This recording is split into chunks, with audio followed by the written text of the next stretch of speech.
Hello everybody, welcome to another episode of Car Addiction. Today, we're going to talk about everything that you need to know about the 300ZX transmission. If this is your first time in my channel, stop. Find a cat video and watch it. Trust me, I'm doing you a favor. Over here, we make stupid, financial, bad decisions. But otherwise, I'm a huge Nissan enthusiast. I have a R32 Skyline, two 300ZX twin turbo. I don't know why I have two. And an MR2 and a S55 AMG. Yeah, that's all I have. The cars are behind the camera. And today, this is the first time I'm showing you guys where I keep all my parts. Behind me, or where I am, it's a 14 by 20 shed where I keep all my 300ZX parts. Arguably, I have enough parts in this shed to make a twin turbo car, given that I have a shell. All right, so let's talk about the 300ZX, and I'll cover both the NA and the twin turbo transmission. And the one I'm sitting on right now, it is an NA transmission. A couple of months ago, I was power shifting through my transmission, and I banged into the second gear, I guess a little bit too much. And I have the famous second to third gear synchro grind. First off, the code number for this transmission is RS5R308, and that's what we're going to name this, the RS transmission. Okay, this is the greatest Nissan transmission ever made. No, that's a CD009. That's the greatest Nissan transmission ever made. Anyway, so going back to the RS transmission, one of the biggest problem with this RS transmission is the synchros between the second and third gear. And pretty much that's the only problem with this transmission. Other than that, it's practically indestructible. About 2 months ago, when I was out on a spirited drive on my Z, all of a sudden I started noticing the synchro grind between second and third.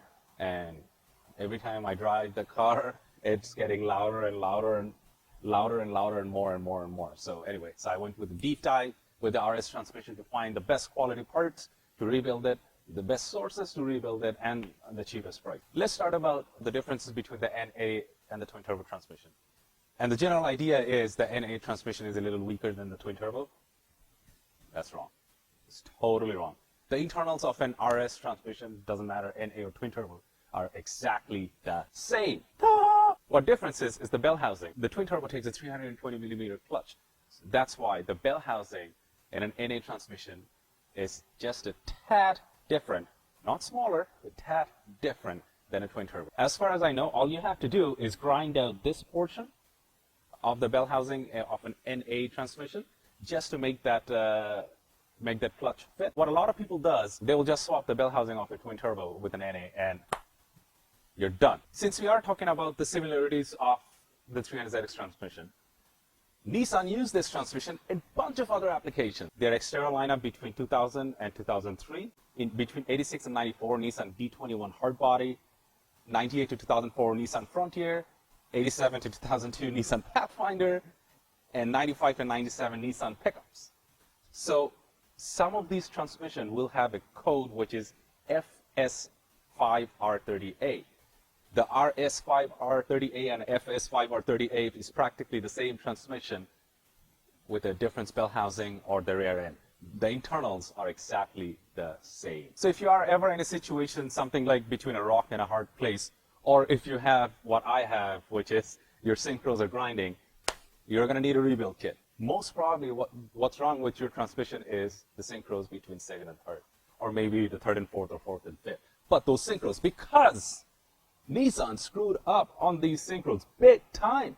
They're known to have soft synchros. Like, come on, Nissan, what were you thinking? You spent all this money in product development. So in 1998, Nissan fixed that problem with going with the newer, harder synchros. If you are trying to find a used transmission out in the market, find a 1998 and up transmission. Then you won't have this problem like the rest of us 300ZX boys. But do keep in mind that you need a fat wallet, because those transmissions, they go over $2,000. You can buy a used, rebuilt transmission from Z1 Motorsports for about $1,900 US.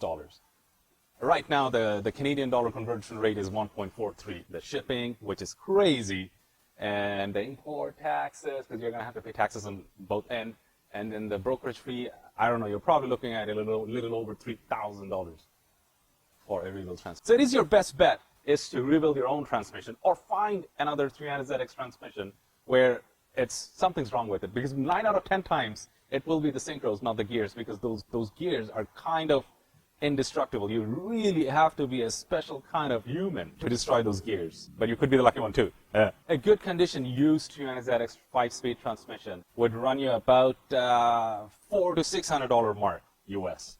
But if you go to an importer, they will,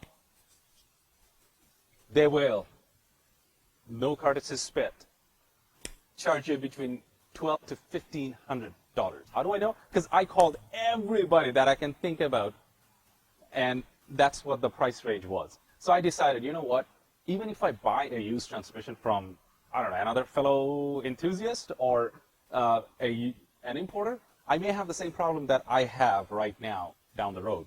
So I might as well buy a rebuild kit, rip off the Band-Aid, and get a professional shop to rebuild the full transmission, not just one or two synchros. So anyway, I started looking for the rebuild kit. The code for the kit is BK240CWS. Google it. You're going to find that kit everywhere. You're going to find it on Amazon, eBay, and a bunch of other companies. And the kit I chose to go with is USA Standard Gear. And their kit number is ZMBK240CWS. Just make sure you go with the CWS, because you may find DWS or an AWS. Those kits are not necessarily for the 300ZX. And I noticed some of these kits are missing the conical bearings and stuff. So I'm going to show you the kit in a bit. I looked into Amazon, eBay, everywhere. They're between $180 to all the way to $300 US for the same kit. I live in Canada with that $1.43 exchange and a stupid, absolutely stupid shipping rate. I was looking at close to $500 for it. And then I came to Rock Auto. And if you are a regular viewer of my channel, you know I love Rock Auto. Rock Auto boys, link in the description. Please reach out. I would love to be sponsored. I reached out to you guys a couple of times. Nobody really replied to my email. Please do. Email in the description. I would love to be sponsored. Rock Auto had this kit shipped to me with the dollar exchange, with their shipping and everything. It was $318 plus change. It was actually $330, and then we all get a 5% discount. So $318 and change. They were out of stock for 2.5 months. It's probably because of COVID situation, they just didn't have the product. But the moment they had the product, it was 3 o'clock in the morning. I got a notification, product in stock. And I bought it right away. Their shipping is phenomenal. I had it within 2 business days. Now let's look inside the kit. First off, inside the kit, there's 2 gaskets. Next are these beautiful, they're vacuum sealed. They almost looks like it's stuck with something, but they're vacuum sealed. Beautiful presentation. C240CWS, that's the code. That's what you need to worry about. They look good. They really do look good. High quality stuff. Can't go wrong with USA Standard Gear. Actually, back in the day when I had the Nissan Xterra, I bought their rack and pinion kit because I blew the diff in Nissan Xterra. Yes, I'm that guy. This is heavy. These are 3 ball bearings and the conical bearings that you need. Now, there is all the seals and everything else. Very high quality stuff. And again, it's the 240CWS. These are heavy stuff. And that's how they look. If you think I will be doing this job, you are wrong. I am not qualified or capable, neither I actually have the tools to pull this job off. I already talked to a local transmission builder and he will help me with this process. So I'm looking forward to giving him a call. I don't even know how much he's going to ask for it. It's probably going to be an arm and a leg and something else. A kidney. Anyway, smash that subscribe button and the bell notification and stay up to date with this transmission build shenanigan.